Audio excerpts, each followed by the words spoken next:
기다림의 절기인 대림절 혹은 대강절 혹은 강림절 절기를 보내고 있습니다. 이 대림절 기간 동안에 하나의 전통이 있는데 바로 이 대림절 초를 만드는 전통이 있습니다. 그래서 가정마다 이 대림절 초를 만들어서 이렇게 비치해 놓고 그리고 주님의 오심을 기다리며 이 대림절 절기를 보냈습니다. 지금 우리는 그런 절기의 전통을 잘 모르고 지나갑니다만 이렇게 교회에서 대림절 초를 만들어 놓았습니다. 우리는 이것을 기다림초라 그렇게 이름을 새로 지어서 매 주마다 하나씩 더해서 기다림초를 밝혀갑니다. 전통적으로 어두운 색으로부터 밝은 색으로 이렇게 불을 밝힙니다. 무슨 얘기냐면 어둠에서 빛으로 오시는 예수님을 기다립니다. 혹은 죄에서 의로 오신 주님을 기다립니다. 라고 하는 과거로부터 현재에 이르기까지 하는 기다림을 의미하기 때문에 그렇습니다. 우리가 이 기다림초를 켜고 보내면서 우리가 기다림이라고 하는 것이 이렇구나라고 하는 거지요. 결국 이 기다림은 다시 오실 주님을 기대하며 설렘을 동반하는 기간들이 기다림의 기간일 것이라고 생각이 되어집니다. 추운 겨울을 지내는 동안에 우리는 봄을 기다리지요. 따뜻한 온화한 날씨, 파릇파릇 돋아나는 새싹들, 움트고 꽃이 피는 그런 봄날을 기다리면서 겨울을 견디고 이겨냅니다.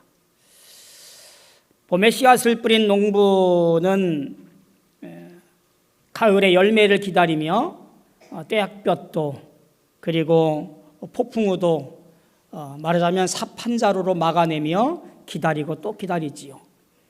가을에 많은 열매를 거두어들일 것을 기대하면서 말입니다. 사랑하는 사람을 만나기로 한 사람도 한두 시간을 거뜬히 기다릴 수 있습니다. 왜냐하면 부푼 마음으로 설렘이 앞서기 때문에 그렇습니다. 이들의 만남이 이루어지기까지 한결같이 견디며 기다리며 기대하지요. 그날에 대한 기대를 잊지 않고 굳건히 시간과 애씀과 수고를 아끼지 않습니다. 그리고는 마침내 그 기대에 합당한 만남과 거둠을 맞이하게 되는 것, 그것이 기다림의 축복이라고 보여집니다. 경쟁이 심한 우리 사회에서 기다림이라고 하는 것이 어떻게 받아들일까라고 하는 것이 조금 고민이 되어집니다. 왜냐하면 지루한 것이거나 혹은 못난 사람이 하는 것 혹은 그런 사람들이 취하는 방법이지 싶기 때문에 그렇습니다. 그러나 기다림은 우리에게 귀한 삶의 영역인 것은 틀림이 없습니다. 신앙도 그런 것 같습니다. 아브라함이 약속한 아들을 얻기 위해서 25년을 기다렸잖아요. 다윗 소년 시절에 왕의 기름 부음 받고 왕이 될 것이라고 축복받았습니다만 왕이 된 것은 30년이 돼서야 두 지파의 왕이 되었습니다. 그로부터 7년 6개월이 지난 후에야 온 이스라엘의 왕으로 추앙받게 되어집니다. 예수님의 탄생과 관련 있는 안나라는 여인도 성경에는 이렇게 기록되어집니다. 과부가 되고 84세가 되었더라. 이 사람이 성전을 떠나지 아니하고 주야로 금식하며 기도함으로 섬기더니 마침 이때에 나와서 하나님께 감사하고 예루살렘의 속량을 바라는 모든 사람에게 그에 대하여 말하니라. 그녀가 예수님을 만난 방법은 오직 한 가지, 주의 약속을 믿고 기다리는 것뿐이었습니다. 그리스도인에게 신앙은 그 하나로 비춰지는 모습이 기다림에 녹아 있음을 보게 되어져요. 그것이 지치고 지루하고 힘없는 사람들의 모습인 것처럼 비춰질지라도 그것은 기쁨과 성취의 길입니다. 이를 깨달을 수 있는 사람은 오직 살아계신 하나님을 믿는 사람, 바로 그런 사람들이 기다림의 의미를 그리고 묘미를 알게 되어지는 거지요. 그것을 믿는 자에게, 그렇게 기다리는 자에게 기쁨과 성취의 길이 되어질 줄로 믿습니다. 자, 주님의 오심을 기다리는 대림절을 보내고 있는 우리는 어떠해야 될까? 저는 오늘 말씀 보면서 우리도 그와 같은 모습으로 결단하고 은혜 받는 시간들이 되었으면 좋겠습니다. 특별히 오늘 말씀에 등장하는 세례 요한이 주님의 오심을 어떻게 기다리고 있었을까라고 하는 것을 보면서 결단하고 승리하는 복된 이 대림절 기간을 보내시는 우리 모두 되어지기를 소망합니다. 주의 길을 준비하는 사람, 그것이 세례 요한의 모습일 거라고 보여집니다. 그가 어떤 모습으로 기다리고 있었을까? 첫 번째는 이런 거였습니다. 사명을 기억하는 사람이었다라는 얘기예요. 그가 기다리는 동안에, 주님의 오심을 기다리는 동안에 사명을 기억하고 사명을 새기며 사명을 따라 살았던 것이 그의 기다림의 모습이었습니다. 오늘 2절과 3절에 보니까 선지자 이사야의 글에 보라, 내가 내 사자를 내 앞에 보내노니 그가 내 길을 준비하리라. 광야에 외치는 자의 소리가 있어 이르되 너희는 주의 길을 준비하라. 그의 오실 길을 곧게 하라. 이 말씀에서 바로 세례 요한의 사명에 잘 나타나 있습니다. 그의 사명은 오실 메시아 되신 주의 길을 준비하는 일이고 주의 오실 길을 곧게 평탄케 하는 일이었습니다. 그게 세례 요한의 사명이었습니다. 그리고 이 사명을 훌륭하게 이루었습니다. 예수님도 그를 평가하면서 어떤 선지자보다 나은 자라고, 어떤 여자가 낳은 자 중에서도부터 가장 큰 자라고 그를 추켜 세운 것을 보게 되어집니다. 사실 세례 요한은 마리아의 사촌 엘리사벳의 아들이었잖아요. 성경에 몇 안 되는 사람들, 즉 앞으로 이 땅에 태어날 것이고 그리고 이름이 주어지는 사람, 수태고지로 알려진 사람, 그 몇 안 되는 사람 중에 한 사람이지요. 아버지 사가랴가 기도하는 중에 이스라엘 자손을 많이 하나님께로 돌아오게 할 자로 주를 위해 바로 세울 백성을 준비하는 사람이라며 탄생을 알려주었더랬습니다. 그렇게 이 땅에 온 요한은 광야에서 성장하면서 살았습니다. 낙타토롯을 입고 메뚜기와 야생꿀을 먹으면서 지냈습니다. 세상의 평화와 정의를 가져다 줄 무기 대신에 경고와 그리고 준비의 말씀을 선포했습니다. 요한의 경고의 말씀 앞에 많은 사람들이 자복하고 달려나와 그의 설교를 들으며 그리고 세례를 받게 되어집니다. 그러나 분명한 것은 하나님께서 요한을 부르신 이유는 한 가지, 예수 그리스도께서 이 땅에 오실 때에 그날을 대비하고 또한 준비하게 하기 위한 일이었음을 세례 요한은 알고 있었다는 얘기지요. 세례 요한이 마친 것은 이것이었습니다. 마태복음 3장 2절에 보니까 회개하라 천국이 가까웠느니라. 세례 요한의 사명 무엇이었습니까? 오늘 말씀 3절에 보니까 주의 길을 준비하라, 주님을 위해 곧은 길을 만들어라. 주님의 오심을 기다리는 세례 요한은 철저하게 그가 해야 할 일을 기억하고 존중하여 주님의 오심을 기다리며 그의 사명과 그의 일을 마땅히 행한 것을 보게 되어져요. 회개라는 진정한 의미가 무엇일까요? 그 말은요, 돌이킨다라는 말이에요. 내가 죄를 인정한다는 것이 아니라요, 다시 죄를 짓지 않는 것이 회개인 거예요. 좋지 않은 것에서 돌이켜 하나님께로 향하는 것, 그게 회개예요. 내 생각과 삶을 하나님께로 돌리는 것을 의미합니다. 당시 자기 주장과 자기 의와 자기 뜻대로 살아가는 많은 이스라엘 백성들, 그들을 향하여 하나님께로 돌아오라고 부르짖었던 것, 그것이 그의 사명이었더랬습니다. 길을 준비하라, 그의 오실 길을 곧게 하라. 이 말은 귀한 손님을 맞이할 때의 이미지, 즉 집을 잘 정리하고 청소하는 것과 같은 이미지가 그 말 속에, 단어 속에 포함되어져 있습니다. 구석구석 틈새까지 청소해서 집에 오시는 손님이 흡족한 모습으로 불편함 없이 거할 수 있도록 해놓는 것, 그것이 길을 준비하는 것이고, 그리고 오실 길을 곧게 하는 겁니다. 세례 요한은 앞으로 오실 주님 메시아를 기다리며 내게 주어진 사명을 기억하고 청소하고, 그리고 정돈하고, 그리고 진리를 선포하여 주의 백성들이 주님만을 바라보는 놀라운 일들로 이끌 수 있도록 한결같은 마음으로 사명의 자리에 서 있었던 사람이 그의 모습이었고, 그 모든 사명들을 묵묵히 감당했던 것을 보게 되어집니다. 기다림의 시간, 우리는 무엇을 해야 될까요? 그것은 내게 주신 사명이 무엇인가를 기억해야 된다라는 말이에요. 사랑하는 성도 여러분, 오늘 여러분에게 주어진 주님의 사명이 무엇인가요? 사명을 잃어버린 사람은 살아있으나 죽은 사람입니다. 사람들이 긴장하는 믿음 생활에서 이틀에서 일락에 빠지는 이유가 무엇 때문일까요?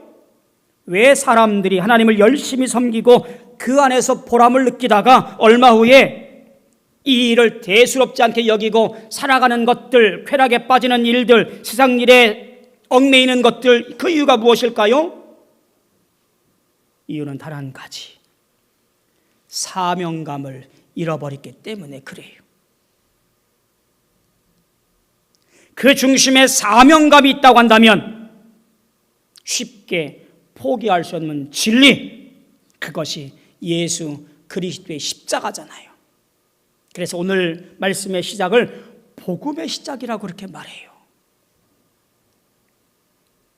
예수 그리스도 십자가, 그 복음이 내 안에 있고 그 사명이 내 중심에 간직되어지면 주님 앞에 서 있는 것이 은혜이고 주님을 떠나 있는 것이 죽음인 것을 알진대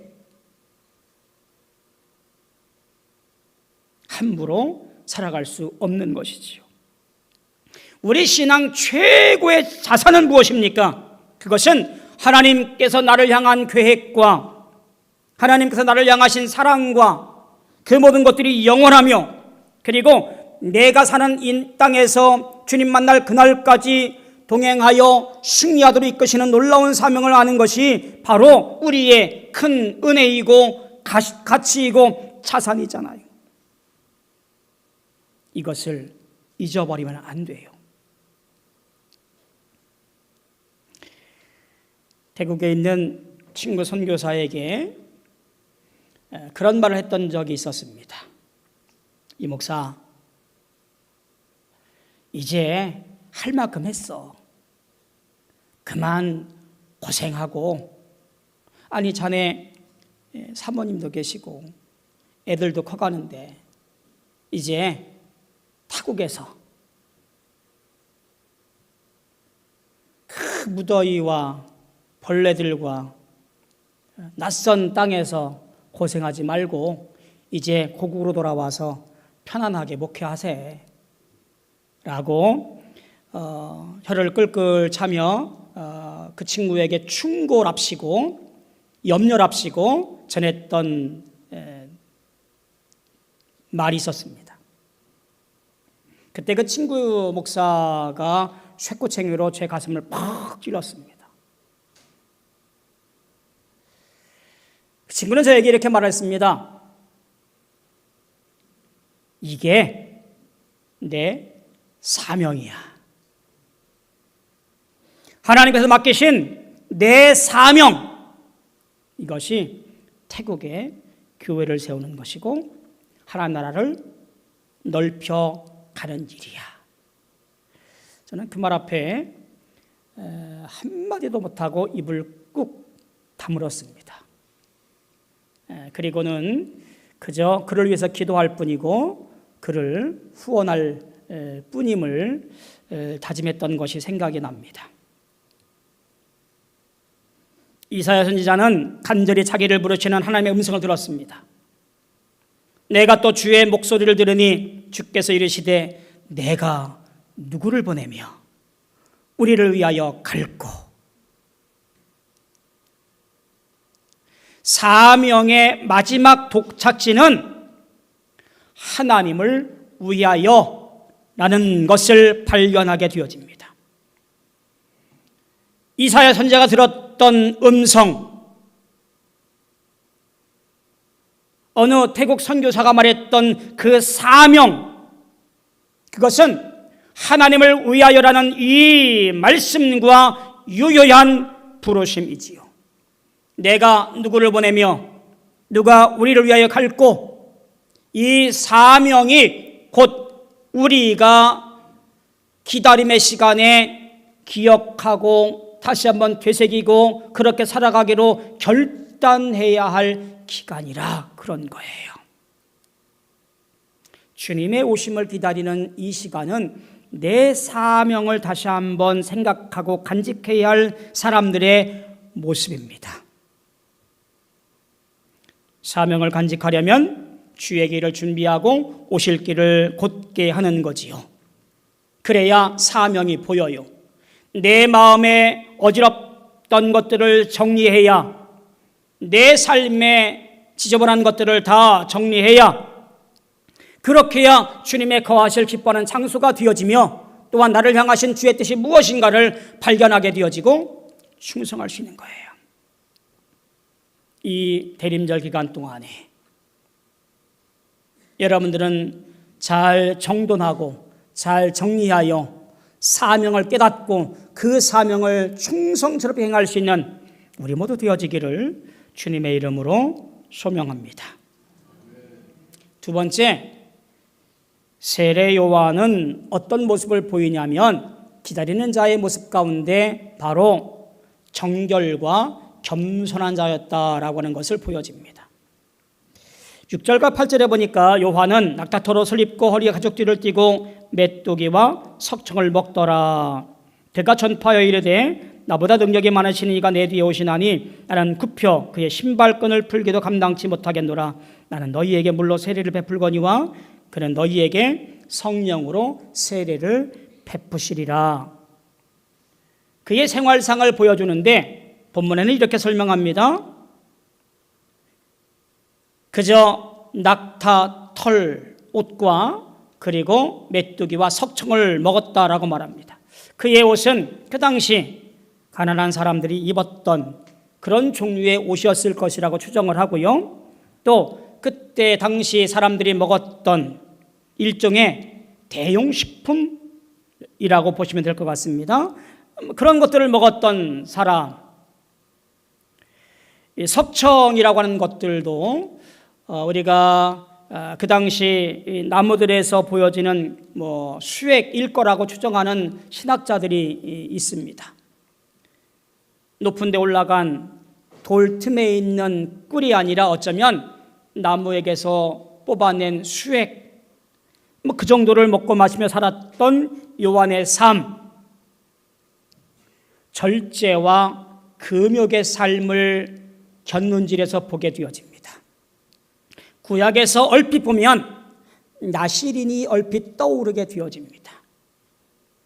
하나님의 사람으로 헌신하기로 작정하고 주의 뜻을 따라 오늘도 믿음으로 경주하며 주님만을 생각하고 주의 뜻과 규례와 말씀하신 것만 쫓아갔던 나시린들의 모습, 그 모습이 세례 요한이 절제하고 금욕 가운데 살고 있었음을 보게 되어집니다.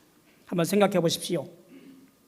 회개를 외치는 사람이 그 당시 유행했던 부드러운 양털이나 그리고 사치스러운 옷을 입고 살았다면 그 말하는 것이 얼마나 효과가 있었을까? 아마 효과는 없었을 거라고 보여집니다.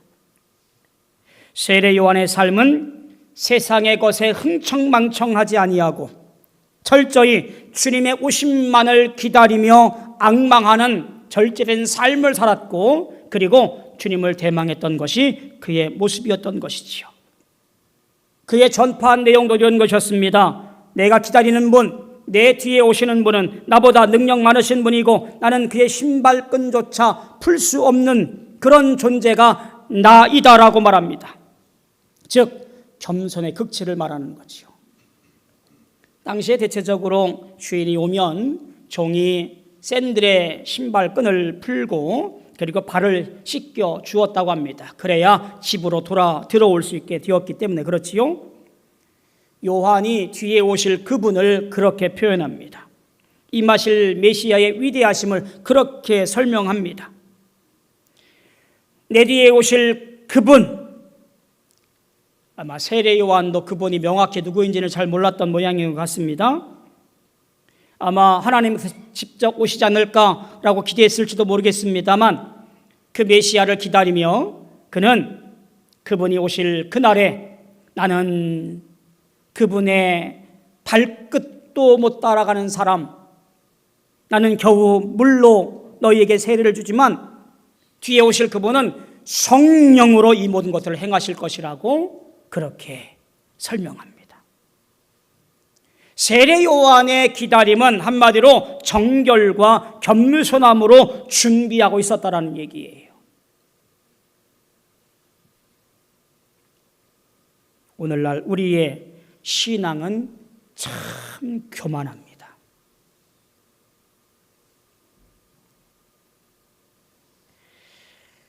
대림절기간 동안에 우리가 해야 할 신앙인의 자세는 겸손함에 있습니다. 한 유명한 수도원에 밤늦게 한 노인이 문을 두드렸습니다. 행색을 보니까 수도사가 되겠다 싶어서 찾아온 그런 행색의 모습이었습니다. 그 수도원에는 말썽꾸러기 수도사들이, 젊은 수도사들이 살고 있었거든요. 문을 열어보니까 행색이 형편없는 나이 든 수도사가 왔으니 놀리다시피 그런 말을 합니다. 아무리 나이 많아도 우리 수도원은 가장 어려운 허드렛 일부터 하는 거야 라고 그 노인을 하대했어요. 노인은 말없이 그 말에 수긍했습니다. 이후로 청소, 설거지, 이 굳은 일을 이 노인이 다 도맡아서 하게 되었습니다. 그렇게 한 달, 두 달, 세 달이 지나갔어요. 세 달이 지나고 수도원을 관리하는 관리사가 이 수도원을 찾아왔습니다. 그리고 수도원장님을 찾아요. 이 젊은 수도사들이 대답합니다. 아직 수도원장님이 도착 안 했다고. 이 관리사가 말합니다. 무슨 얘기냐? 이미 3달 전에 파송을 했고 그리고 잘 도착했다고 편지도 받았다. 알고 보니까 이미 3달 전에 한밤중에 문을 두드린 그 노인, 그분이 새로 부임한 수도원장이었던 거예요. 젊은 수도사들이 깜짝 놀라 무릎을 꿇고 용서를 빌었습니다. 이 노인 수도사는 미소를 머금고 그들의 잘못을 묻어두었습니다. 놀라운 인품에 깜짝 놀란 이 말썽꾸러기 젊은 수도사들이 새로 오신 수도원장님 말에 겸손하게 무릎을 꿇고 그리고 그 수도원을 아름답게 이끌어갔다고 하는 아주 좋은 이야기입니다. 이 수도원장의 이름이 바로 형제 로렌스라는 이름으로 후에 알려지게 되었던 수도원장입니다. 정결과 겸손, 이것이 대림절 기간 동안에 우리가 간직해야 할 기다리는 자의 마음가짐이지요. 여러분의 기다림은 어떤 모습입니까? 우리는 주님의 오심을 기다립니다. 분주하지 않고 요란하지 않지만 차분히 주님의 오심을 기다리며 나를 철저히 내려놓고 주님의 말씀을 간직하며 오늘도 주님의 뜻대로 살아가려고 열심을 다하는 것, 주의 말씀을 기억하고 주님을 배워 어두운 세상의 빛을 발하려고 결단하는 그런 삶이 바로 오늘 이 시간 기다리는 자의 모습일 줄로 믿습니다. 세례 요한은 사명을 기억했고 겸손히 주님의 오심을 준비했던 인물이었고 그의 삶을 정결하게 하여 주의 길을 곧게 했던 사람인 것을 보게 되어집니다. 나를 부르신 이유, 나를 택하신 이유, 나를 사랑하신 이유, 그 모든 것들을 분명히 알아 이 대림절 기간 동안에 주님의 오심을 잘 준비하고 아멘 할렐루야 주의 오심에 찬송하며 맞이할 수 있는 우리 모든 성도들의 삶이 되어지기를 주님의 이름으로 소망하며 축원합니다. 기도하겠습니다. 참 좋으신 아버지 하나님, 은혜를 감사합니다. 주님께서 세례 요한을 통해서 이 땅에 오실 것을 알리고 준비케 하신 것을 보게 될 때 그 모든 일들을 감당할 세례 요한이 그 말씀을 기억하고 또한 겸손히 순결하게 준비했던 것을 보게 되어집니다. 우리도 이 대림절 기간 동안에 준비하는 자가 되어지게 도와 주옵소서. 내게 허락하신 말씀과 그리고 사명들을 기억하며 간직하게 도와주셨고 또한 이 땅에서 분주하지 아니하고 흥청망청하지 아니하고 겸손하게 순결하게 주님의 오심을 기다릴 줄 아는 신실한 주의 종들 되어지게 축복하여 주시옵소서. 예수님의 이름으로 간절히 기도하옵나이다. 아멘.